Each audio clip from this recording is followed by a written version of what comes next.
Magandang buhay! After 25 years nga ay napadpad at napasok ulit namin ang resort na ito dito sa St. Hot Spring, Tuba, Benguet. Mula noong high school at college kami ay dito ang paborito ng barkada na puntahan para mag-swimming. Mura pa ang pamasahe papunta dito noon at ang entrance fee. Madami nga ang nabago dito ngayon. Kagaya na lang ng slide na ito, wala ito dati. Hilig nga namin noon ang night swimming pero ngayon hindi na sila nagki-cater ng night swimming. Siguro kapag totally renovated na saka sila mag-cater. Kahit nga umuulan noon at simpleng spaghetti lang ang niluto, ay go swimming pa rin ang Dabarkads. Ito yung dating busaing noon na pag-aari na ngayon ng Puuten.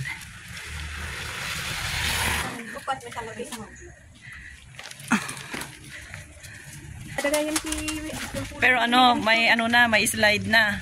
Noon wala. Ito yung kiddie pool nila. And then doon yung for adult. Tapos doon naman sa medyo mas malayo, doon ka magbababad sa hot water. So ganito na ang pagbabago dito.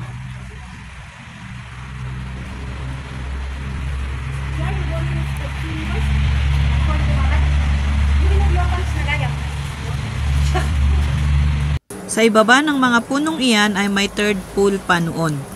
Doon banda ang gustong-gusto namin kasi hindi masyadong matao. Pero ngayon, ang pool na iyon ay ginawa ng alagaan ng tilapia. 125 nga ang entrance fee for adult at 75 pesos naman for kids. Nag-aya ang barkada na mag-night swimming sana pero hindi natuloy. Pero ngayon, itinuloy nila.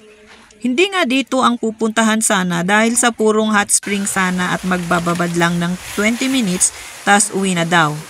Ngunit, subalit, datapwat, nahiya ang mga inday dahil halos lahat ay mga lalaki ang naroon. At isinadjust nga nung tagabantay sa unang pinuntahan namin na sa taas na lang kami pumunta dahil meron ding hot water at para mag-enjoy na din daw ang kasama naming bata.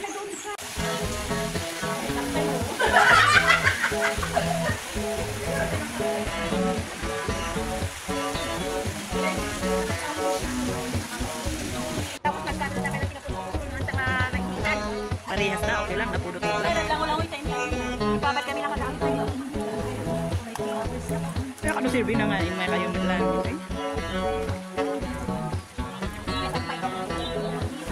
Hindi mo lagban bantay.